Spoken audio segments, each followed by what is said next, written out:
NOVA is the largest social policy research institute. As an institute in itself, our history is not that long. It goes back to 1996. But at that time, NOVA started as a more specialized institute within aging studies, youth studies, welfare and social security studies. Our mandate given by the government is, and I'll read it, to enhance knowledge on social issues and change with a particular focus on social problems and living conditions. As I said, if you study rankings of almost everything which is good in life, you will find Norway very much on the top. And one sort of simplistic explanation could be that, well, of course, the Norwegians do very well because they have oil. So we've been very lucky. But as a social scientist, I would argue that there is more than luck to the Norwegian story. If we study what has happened in the Norwegian society, say the last 15 years, I'm very confident that historians will conclude that the first decade of the 2000s was a period of considerable and quite dramatic reforms. In 2002, we had the old system of state-run hospitals. We had 19 counties, and each of the counties owned their hospitals, had the responsibility for the health situation of their citizens. In 2002, this system was rationalized.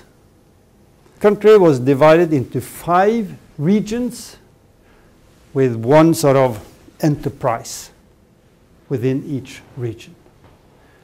Why was this? Well, it was both a reform in order to enhance efficiency through specialization, but it was a way of overcoming local quarrels. We are very good at local quarrels in this country. Where should the new hospital be built? That's a guaranteed sort of local battle. So it was a kind of trying to sort of make a rational system of hospital which could sort of take the coming problems of the population. And so, the second, in 2007, is the Nob Reform. What happened with Nob? Well, we came from the first post-war welfare state, the 50s, with a very rational system that, okay, there was one organization handling pensions. Then there was one organization handling labor market problems and unemployment insurance, and then one organization handling poverty programs. In a way, a quite sort of rational division of labor. Now, what happened during the 80s and the 90s was that, and very much sort of insights brought by social science, saying that sort of problems of poverty, unemployment, and the relationship to the social security system is very complex. It's very complex, okay? And we found a lot of data sort of saying or showing how people was sort of sent from one organization to the next, okay? You are not unemployed, you are poor, you do not belong to us, you should be there, okay? And they say, no, you're not poor, you are disabled, so you should be in that system, okay? A lot of sort of irrationalities in the system, which historically was quite rational, okay? So the consequence of the complexity of social problems led and was the argument for what is a huge merger the poverty programs, the unemployment labor market administration, and the pension system was sort of merged into one organization. That is the largest merger in Norwegian history. The whole of the welfare state is put into one organization with 17,000 people working there. It also, because historically the poverty measures was at the local community level, whereas labor market policies and social insurance and pensions was at the state level. So when we merge these organizations, we get new tensions. What is the role of the local community versus the role of the central state? Now that tension is built into the Nob Reform. In 2011, we introduced an entirely new pension system. So leaving the defined benefit system, making it a defined contribution system. What we in fact do is that we leave the insurance system and introduce more like a savings system with inbuilt mechanisms. So, and the new system is, if people live longer, pension is automatically reduced. Why? Well, in order to sort of secure that the aging of the population, and we do not know the rise of longevity in the future. So if we do not put mechanisms into the new pension system which takes that into account, we could risk making a pension system which is very, very generous for those who live very, very long lives, but dramatically unfair to the young people who will have to pay the bill. Okay, new pension system. And then in 2012, what we call the integrated care reform. Why? Well, when we talk about health, we talk about very different services. On the one hand, we have the very specialized treatment of specific diagnosis. Okay? On the other hand, the health sector is also taking care of people who are very old and might have different kind of illnesses, dementia, and so on, but it's an illusion to believe that we should treat them or put very much resources into solving their health problem, because life is going to an end. So, I mean, I'm very frank with you now, but of course, a responsible policymaker has to take that into account. It is not sensible, it's probably not morally right to use the kind of specialized, technology-intensive, very expensive system of health and to sort of use that on the problems which comes with the aging of the population. It's an impossible project. So therefore, in 2012, this integrated care reform, which says basically that it's the objective of the system is to assist people to live decently with more, to assist people to live decent life with health problems, instead of sort of trying to produce an illusion that the health system can come and make you live forever. Second, and that is a philosophy that if we are to meet the future successful, people must work. At the level of labor market participation that we now have, about 76% for men and 74% for women, if we are to increase labor market participation from that level, we have to mobilize people with different kinds of problems, handicaps and so on, which is a huge challenge. But in the future, we cannot afford simply paying benefits, cash benefits to these people. Although they have some problems, they still have some partial work capacity, and we need to utilize that, which is the economic argument, and then comes the social argument that the quality of life is better if you take part in regular activities in the labor market rather than simply receiving a sum of money from the state. So that activation and work produce more quality of life than passive money transfers. Okay, we are reforming our welfare state, but there is still some sort of very significant continuities. All citizens is insured by the state, the universalism maintained. No signs of sort of targeted programs. System is reformed within the universalist frame, tax financed and rights based. No turn towards funding or that people should pay themselves. But of course there are problems.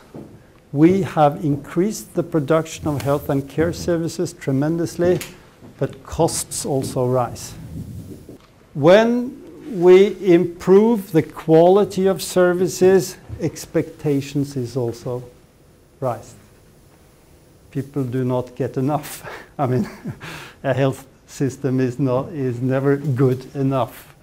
Okay, that's a quite difficult problem for politicians. The health care reform has been criticized for removing health issues from democratic debate and moving it into the responsibility of professional managers. What should be the role of democracy versus sort of professional managers in the welfare areas? Which, I'm a political scientist by training originally, which in fact is a quite exciting discussion. Now, if you are to successfully prepare for the future, well, the future is basically unknown, but something can be said. And what is the least uncertain? Well, that is the demographic development. Okay, but one thing is to count and to sort of estimate the number of people 90 plus and so on, 20, 30, 40, 50 years into the future. That is one thing. But those who are 90 in 20 years, 30 years' time, how would they think? What would be their preferences? What would be their economic positions? What would they prefer? Okay? Now, we want to know more in order to sort of prepare wisely. And the use of register data and panel data in which we follow people over time and study how sort of their worldviews, their behavior, quality of life, what they find interesting, what they find boring, what they hate, what they like, is in a way a kind of, not perfect, but it's a kind of method to assist planning. Now, how do we prepare for the coming demographic transition? The pension reform I mentioned. Now, just say what is the core elements. First, as a typical sort of Scandinavian model feature, there is a guaranteed minimum for all, irrespective of work performance. The level is about 1/3 of an average income. Second, we have abolished the idea of a pension age. From history, we came with first it was 70 years, then it was 67, in some occupation it was 65, and so on. Been scrapped. Aging is a very individual process. Some people at the age of 70 are fully sort of capable of taking full work, so it has been abolished. Instead has come, in a way, a very strong market-inspired system saying that the more you work, the longer you work, the more income you have earned during your life, the higher your pension will be, which is a very strong incentive for people to postpone retirement, to work longer. Still, and I think that is a very significant element of the Nordic model, the financing of benefits are not based on payroll taxes. It's based on the general tax system. For example, VAT and turnover taxes. Why is that? Why are we so conscious in not financing the welfare state on payroll taxes? Because we are an exporting economy. Payroll taxes for Social Security is a burden on all companies who export. Had we been a closed economy, no problem. So, therefore, in order to sort of overcome the systemic tension between capitalist productivity and competitiveness and generous welfare state, we have taken the financing of the welfare state from production to consumption. That's what we've done. And I think that is a sometimes overlooked characteristic of the Nordic model.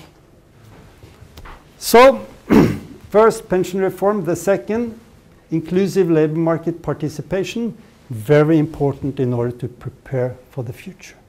We cannot afford young people entering, for example, into early retirement benefits. We have to utilize their work or remaining or partial work capacity.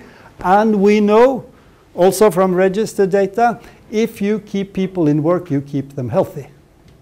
And if you keep them healthy, their need for expensive care services later in life decrease. So it's good economy and good social policy to get people into work as early and as often as possible. The last thing, and I've been working with that, and that is how to develop a old age care policy which is directed to assisting the self-help of the old, in order to sort of make people take care of themselves. That is what people want, and it's much cheaper than producing institutionalized services. So a whole new agenda has risen on technology. Maybe there is a revolution coming in the use of technology in order to sort of preserve and maintain the capacity to take care of one's own life. Smart houses, also technologies which can make the profession, because we will have institutions, we will have professionals sort of producing care services, but in a way they still have not come to the Industrial Revolution. Will the outcome, if we meet in 25 years, system reforms takes time to produce expected results. Well, there are some signs, for example, that the abolishment of the standard pension age just 2 years ago has in fact already produced a rise in the average pension age. That we are certain, that we can tell from registered data. But, so what is a reform effect and what is much more of a cohort effect, cannot say yet. In the last 6 years, the number of jobs in this country has risen from 2.2 to 2.5 million. 50,000 new jobs per year in a country which now has 5 million inhabitants. Tremendous growth in jobs, the number of jobs. Is it wise governance? Well, the government will say, of course, now you can see the reforms are working, blah, blah, blah. Or is it China? Why do I say China? Well, because the entering of China into the global economy has been to a tremendous advantage for Norway. Why? Because what China wants is oil, energy, metals, fish. Norway produces oil and also have a huge fish sector. What do we buy? Consumer goods. And we get them cheaper and cheaper and cheaper from China. So the balance of trade, the implication of China entering the world stage has been to a tremendous importance and positive effect for us. That's why we say we're a global winner. Will this last? Well, we don't know. So in 10 years' time, 15 years, we can meet again and we can come back.